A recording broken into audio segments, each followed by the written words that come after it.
My dear friends, welcome in. I'm Stephen Clements, a writer, a gamer, and an appreciator of big brain activities in general. And on this channel, I perform dramatic story readings, I provide role-playing game and movie reviews, and I get to talk to interesting people. And we're going to continue with my dramatic reading of the autobiography of an interesting person, Call Me Tennessee by Jeff Klitzner. If you haven't seen the previous episodes, you might want to check them out because that will add a lot of context to what's going on here, but generally each chapter is entertaining enough to where you could jump right in and still be entertained.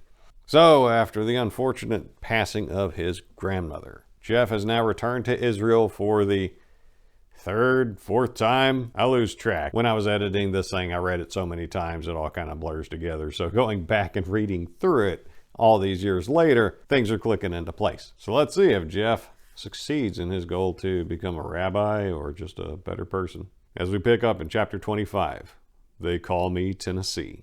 There I am, passed out on my bed, in my room, in the middle of a dream about something totally radical, and I hear some commotion coming from the other side of the room. I opened one eye and saw a guy in a suit. "Joe, what the hell are you doing here?" "Clit, is that you?" "Yeah, 3-6 representing. I'm late for my mom's wedding. We'll talk later." "Bandit, get your Iranian butt in here." Joe said, "What, you know him?" "Yeah, he's my brother from another mother." "Really? Go get me some falafel with hummus, tahini, and pickles." "No chips, laffa, or pita?" "Pita, no chips, and no salad." "Why? It's good with salad." "I'm up, you Zionist pig." "You want to go to Shuk?" The market. With that, I got up and smacked the Iranian bandit upside the head, with affection. So we started walking, and I heard, "Yo, Tennessee, wait up." It was the groundskeeper from the softball field.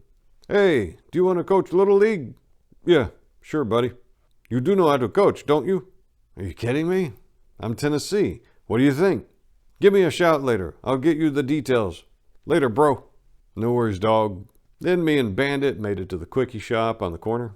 I went in, grabbed a beer and a pack of smokes, and popped a squat on the bike rack. This wasn't quite the way I planned on waking up, but what the hell. We sat up there for a while, drinking beer and catching up, while making fun of some crazy chicks from the halfway house above the shop. Then we grabbed some grub and proceeded to plot a course straight to hell. Later that night, Joe came back, the question of how we knew each other on his mind. That's when the words 13 and 1 came out simultaneously. See, we had some hash back in the day and a pipe just for smoking it. We didn't mix it. We took it straight for damn near 14 days or until we finished it all. Then we reminisced on the gangsta pimping tactics in the old city where we chilled back in the day. I recalled him asking me to go with him on a pickup one day, and sitting in a room full of Russians with Uzis pointed at us was a short, fat guy with machete and a trash bag. Yeah, we were kind of the OGs in the square the first time I was in Israel. So he had sobered up. No more roofies for our personal use while smoking hash and pounding Polish butterflies. A Polish butterfly is a unique combination of vodka and blue curacao. It makes your poop turn blue and leaves you with one hell of a hangover. Well, he was still down with a few drinks, so he hit up the no-no spot for the kids in yeshiva, that being Ben Yehuda Street. This was like destiny, I guessed, that the two of us met up and were sharing a room for a few weeks. While getting all my citizenship stuff squared away, the guy who was in charge of the learning program for us, not the head honcho, but a short English man, was giving me all kinds of hell. I was about to tell him to shove it, but I just did what I had to do. I got permission from the head rabbi to coach the little kids playing baseball 2 nights a week, and he thought it was a good idea for my exercise and relaxation. I was really teaching kids how to play a simple game. It was actually fun. The progress the kids made gave me a level of satisfaction from knowing I did something worthwhile. Sitting in a class one day, in a full room, I started to get double vision. Not really sure what was going on. I got up, lay down on the floor, and closed my eyes. This, apparently, was disrespectful. The teacher made some smart-ass comment about maybe I should teach the class. So I started to teach from my back on the floor with my eyes closed, and he got upset and told me I needed an attitude adjustment. So I left, went out, bought some sunglasses, then hit the bus station to catch a bus to the beach. Now, sitting on the beach in Tel Aviv next to the American Embassy was a bar called Mike's Place. They played blues music and had a happy hour special that made the day better. That night, We hung out a bit in Tel Aviv and then came back to Jerusalem. I got yelled at for not doing anything else that day. I apologize for the disrespect, but I really was seeing double in that room. A few days later, in another room, the same short rabbi started jumping on me for not wearing tzitzits, a four-cornered garment with strings attached, tied in knots, so as to remind you of the 613 commandments. He kept on about it, so I told him that it was hot wearing that in Israel, so I put them on and took them off as I could stand it. He kept at it until an elder rabbi, who also learned in that room but wasn't affiliated with the school, stood up and told him to calm down. This infuriated the short English rabbi, and he explained to the older rabbi in Hebrew the problem. At this point, the elder rabbi put his hands on my shoulders and said in Hebrew, "He doesn't need tzitzits. He is holy. If he needs to wear them, then he will." At which point, the short rabbi told me not to come back until I was wearing tzitzits. I walked out, told my friend Todd what was going on, and tried to explain I was under a lot of stress at the present moment. I don't think he understood the gravity of the situation. I went to a doctor to find out about the double vision. He sent me for a CAT scan and then to an eye doctor. I wasn't sure what was going on, and Joe was heading back to America, so we agreed to meet on the flip side. Around that time, I met a guy who delivered hamburgers and also sold hash. I decided to self-medicate to get rid of the stress. I bought a finger or two and found a spot away from the world to smoke and relax. I felt better. The stress was relieved. Success! I started hanging out at this coffee shop during breaks and trying to avoid the angry dwarf rabbi. This is where I would work on my own philosophy in regards to religion and life. It was my way of relaxing and growing as a person. And for this, the angry dwarf set the hounds out looking for me. I wasn't having it anymore. The more he harassed me, the more I drank. Around this time, he told me the school had 2 new students and to choose my new roommate wisely because one of them would get on my nerves. I painted the bare walls of my room with a mural, half graffiti, half political statement. It read, "Welcome to hell, death to America, and England too." That night, the lowlander came in the room and said he was going to move in soon. We talked, and he asked if I cared if he smoked. I said not at all, so I lit up a cigarette, he lit up a spliff, then we swapped and went out for a bottle of Arak, a nasty-tasting alcoholic beverage, but when frozen was tolerable. I told him he could bunk in my room. The next day, this idiot from New York walks in and acts like he owns the place. He moved into Bandit's room, and while I tried to keep my door shut, this dude never shut up. And he kept bragging about Brooklyn. If you asked him what time it was, he would give you the time in New York. If you mentioned the word pizza in his presence, you would get a lecture on how pizza is supposed to be made like they do back in Brooklyn, and not like the pizza found in Israel. When I made a cup of coffee, I got to hear all about the fabulous tea bags he brought with him. I tried being nice, but he took over the small common room with all of his junk. And then he had the nerve to mention that me smoking outside bothered him, because when I came back in, I smelled like smoke. I just told him to shut up or I would smoke inside. That night, I took him out to a club that I normally would never go near, because it wasn't my scene, but I figured he would get his ass kicked inside. Instead, he eluded the ass kicking by getting booted from the place for harassing the first girl he saw. At this point, I just started hanging out on my hammock on the front porch, or on the bike rack in front of the Quickie Mart just to get away from his ass. The New Yorker didn't care about anything, but his father had money, so he got away with whatever he wanted to. That just brought back emotions dealing with my grandmother, so while I wouldn't kick his ass, I did my best to scare the ever-living crap out of him at every turn. That's when I just flat out crawled into a bottle, or into a nice hash daze, and laid out on my hammock, listening to some Hank, Willie, Waylon, or Axel. The girl living next door begged me to keep the music down, so I obliged her for a week. Until she came back and asked me if that American ever shut up. Me, Bandit, and the Lowlander in unison replied, "No!" She then asked me to turn the music back on, up loud, with some reggae in the mix if I could find any. I introduced a few folks to a reggae jazz bar called Slow Emotion. It was a dim dive lounge right next to the laundromat, and my apartment was about 5 minutes away. It was out of the way, so no one would come looking for us. And it was so remote that if you didn't know about it, you would never even go down that street. I started going out every night to avoid the conflict, mixing up the trips out for drinks and smokes with jaunts for coffee or ice cream. The short guy would wake me in the morning and yell at me for not going to pray. Yeah, forget about the other 3 people in the apartment, just me, and that's when my head would start hurting, and then my eyes. By now, I started learning with another guy instead of the angry English gnome, and it was a really good fit for me. and the learning went really well. Suddenly, my grandfather discovered a cancer in his eye. I had enough problems with the angry Brit with the Napoleon complex, but he kept on harassing me about this and that, and it just made me drink and toke up and wonder, why the hell did I come back here? I should have gone to the government housing until I could find a job.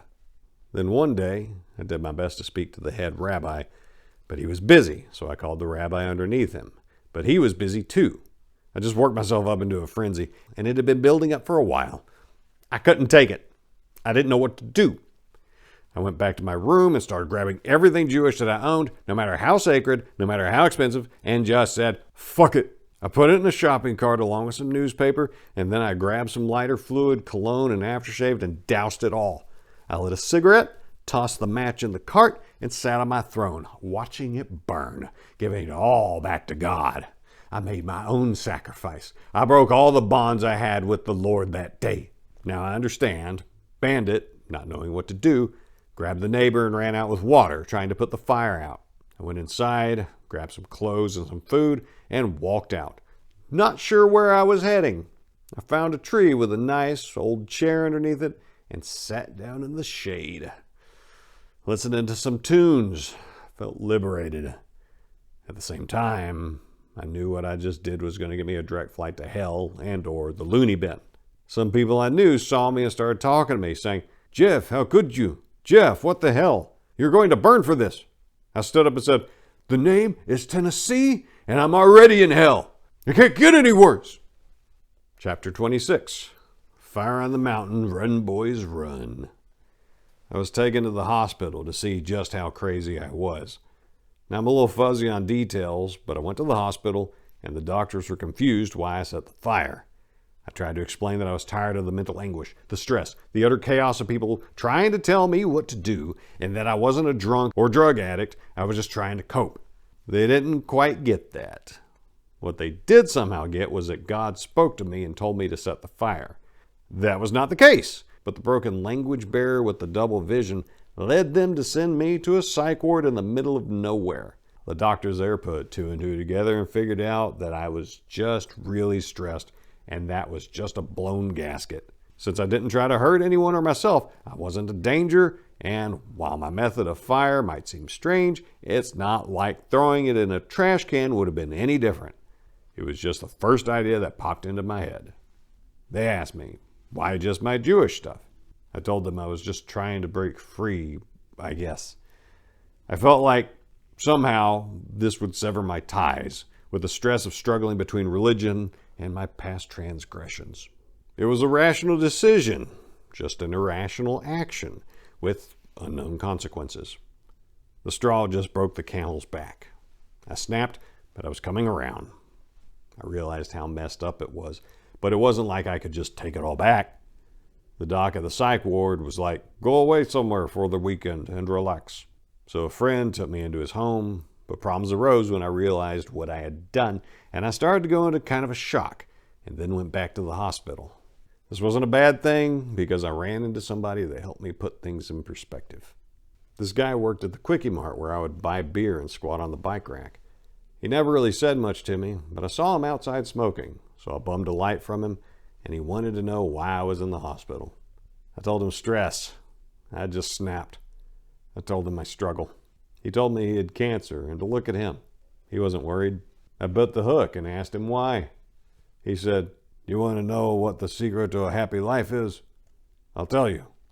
Just remember, the only person you have to answer to is God, and nobody else. Not the rabbis, not your friends, not your parents. Just you and God. If you can live with yourself, so can God. Don't worry about the other things. I know you. You're a popular guy. Everybody likes you. They tell me you're outside drinking, having a good time talking. Nobody complains about you. If you ever need help, ask me. I have connections. I'll take care of everything. Keep your head on straight. Me? I'm dying, and I don't have a worry in the world. Except for my family. That is why they are here with me. You be strong, and don't take any shit from anybody. You don't answer to them, you answer to God and yourself. Remember this, and share it with your family one day. Then we parted ways. I felt better, a lot better. I went back to my friend's home, and he took me back in. When I left on Monday, he gave me a spare rooster. This rooster had a purpose. When I went back to my old apartment and put him under that annoying guy's bed, the next day around 10 in the morning, he pissed his pants. I'd moved in with my friend Todd, and I stayed my distance from the school. They wanted a letter from the therapist to see if I was nuts. I would do some learning and take my rooster for a walk. I talked to the therapist, and yeah, he didn't understand my methods, but he understood the stress and pressure I felt. He recommended I take a break, maybe get a job, get my mind off the crap and pressures of the life I was living. He said I didn't appear to be an alcoholic or a drug addict, but he could see how it might be that I would develop dependency issues, and I should probably lay off drinking my troubles away. Chapter 27. It's burger time. With that, I went down to Tel Aviv with the idea of just being a simple cook. Something simple, nothing complicated like being a rabbi or whatever. Just doing something easy in the place I wanted to call home. I saw a place that was hiring, asked about it, and was told to come back tomorrow. Now, everybody in town told me the guy who owned this burger joint was a jerk. He openly admitted to being a former crackhead and a disbarred attorney. I figured what the hell, and I started working for him the next day at around noon. There were 5 people in the room. 1 had the job, the other 4 were fucked. Let the best man win. I did what I had to do, and at 7 p.m. he asked, "Who's going to work tonight?" Nobody else said anything, so I said, "Fuck it, I will." It was a slow night, but a few people were coming by. I had to do prep, grill, deep fry, serve drinks, waiter, busboy, and cashier. I did what I had to do, and by the end of the night, the place was a mess. Grease was everywhere, the product of poor ventilation mixed with wind, and me being out of the swing of things and freaking tired. By 5 a.m., the boss was ready to close.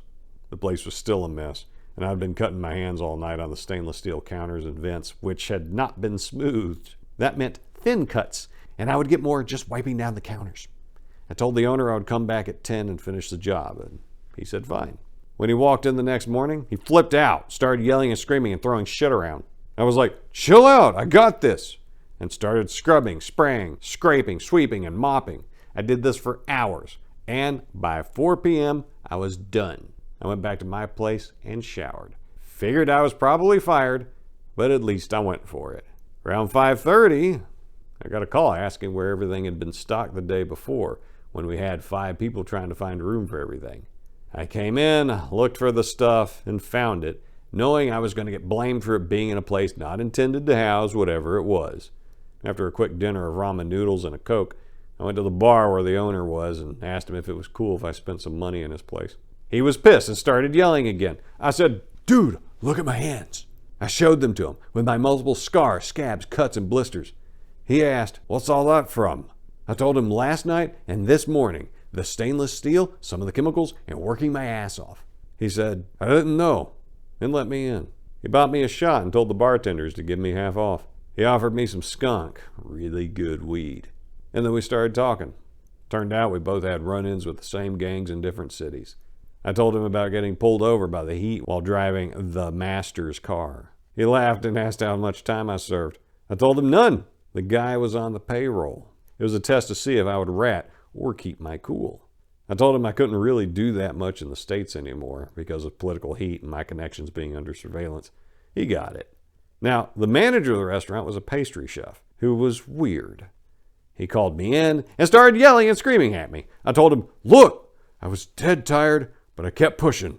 I understand you're worried about rats and stuff, but dude, I came back. I've done this before. The dirty, greasy pans and pots I left in hot, soapy water so I could come back and not attract rats." I walked him through the place and then told him to relax. I would figure out a better system for working it all solo, but it was going to take another shift for me to get it down pat. He said, "Whatever." I went back to the bar, started drinking some more, hung out. The next day, I got a call at noon from the owner asking me to come to the restaurant with him. I met him, took a quick walk through. He said he fired one of the other 3 guys last night, and he was giving this other guy a shot tonight. He asked me to show him a few things and to try to clean the place up before he opened. He paid close to $10 an hour, so I took my shirt off, threw on an apron, and went to work. Around 7:30, I finished and went back to the bar to get paid. I got paid, and then some kid came up to me asking if I could get some hash for him. I asked him how much. He said just enough for a couple of joints. He was going to Egypt the next day. I had some back at the hostel and hooked him up with the little I had left. He gave me close to 3 times what it was worth, and it was enough for me to buy another finger if I knew anybody that sold it in Tel Aviv. After I got back to the bar, the owner walked up to me and asked me to help him with a keg downstairs. I went down, and he asked about what I just did. I told him I sold him what I had left. No big deal. Guy had paid me enough to buy some more when I find a dealer. The owner said, "I'll make you a deal. I'll give you 12 sticks. You sell them for this price, and for every 4 you sell, you'll have 2 extra to either smoke or sell." He also said he would send people to me, that he had a lot of heat on him. I thought to myself, here we go again. But what the hell? I'd never been busted, and worst comes to worst, I go on the run with my American passport. I still didn't speak that much Hebrew, but I was a communications specialist, so I could find a way to make this shit work. He told me he didn't really trust people that didn't speak English. I told him I didn't trust anybody anymore, but I knew who was cool to sell to. That wasn't my first rodeo, and it wouldn't be my last either. He said, "Cool. By the way, you're working tomorrow morning. I want to try opening at noon."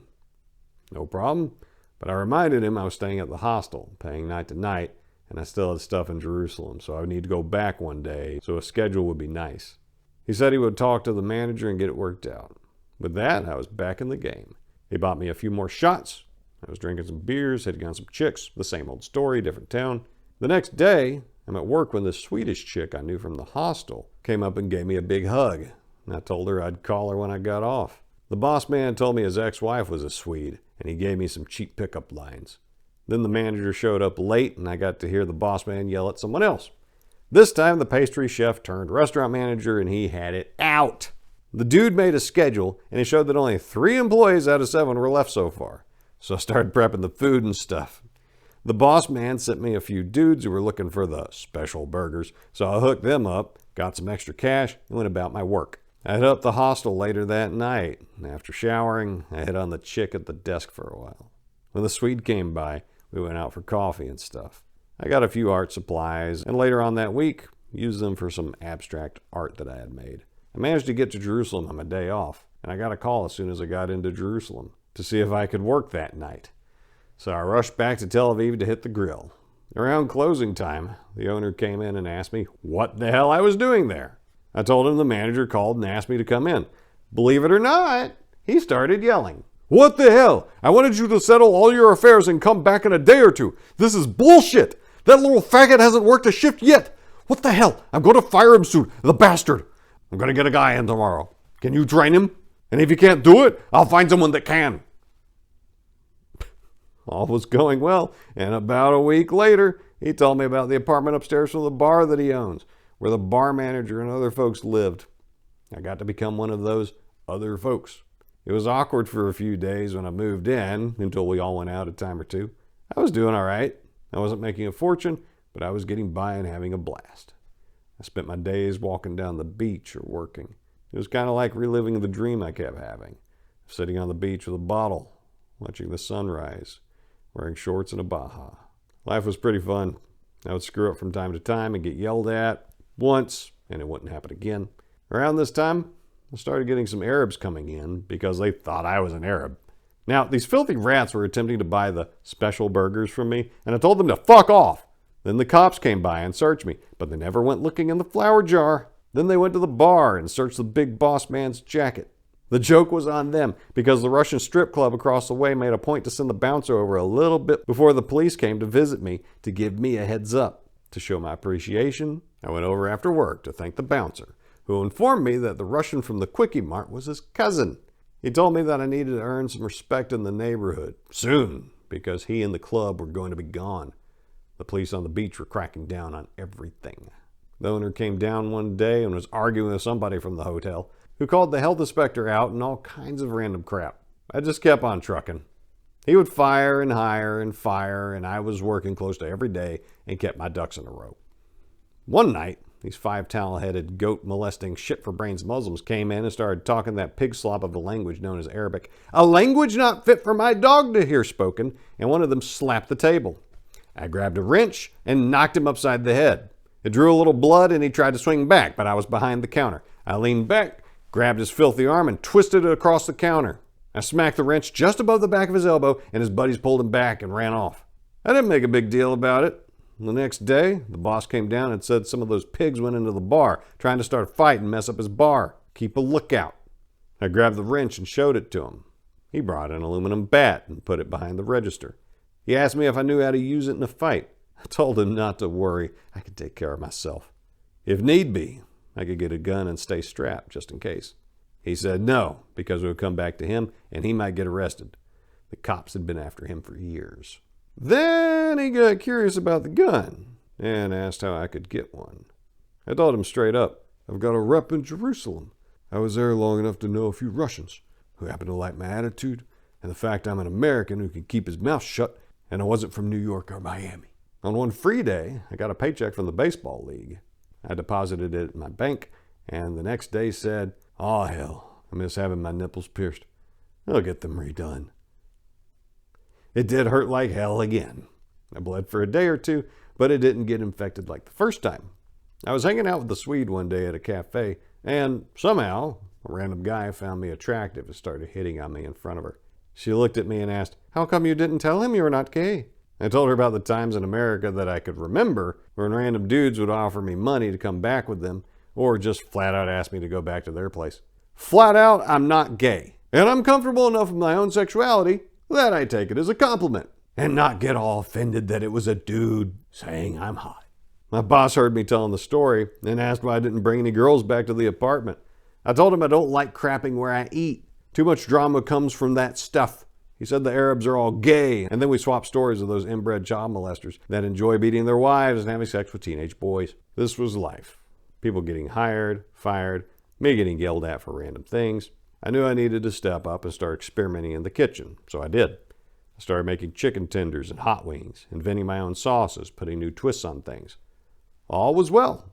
I got to drink a beer while flipping burgers on the beach and getting paid for it.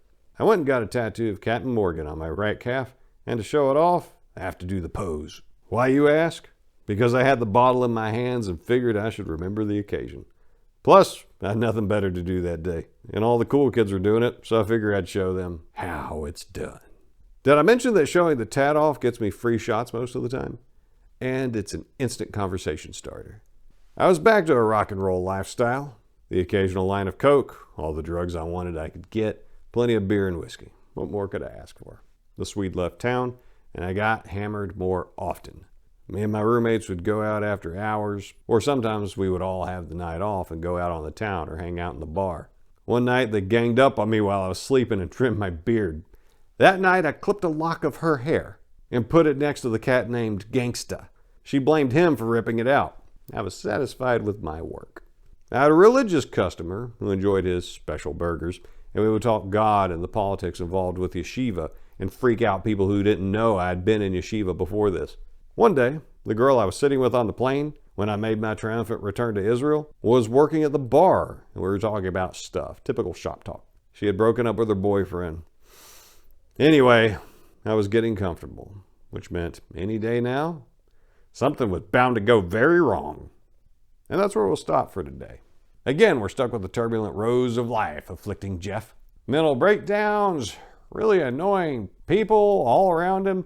Yeah, it kind of sounds like its own version of hell, and I imagine it would go like that if I went to Israel. But being in the service industry on the beach, easy access to intoxicants and women coming and going, doesn't sound all bad. Have you ever flipped burgers on the beach in Tel Aviv?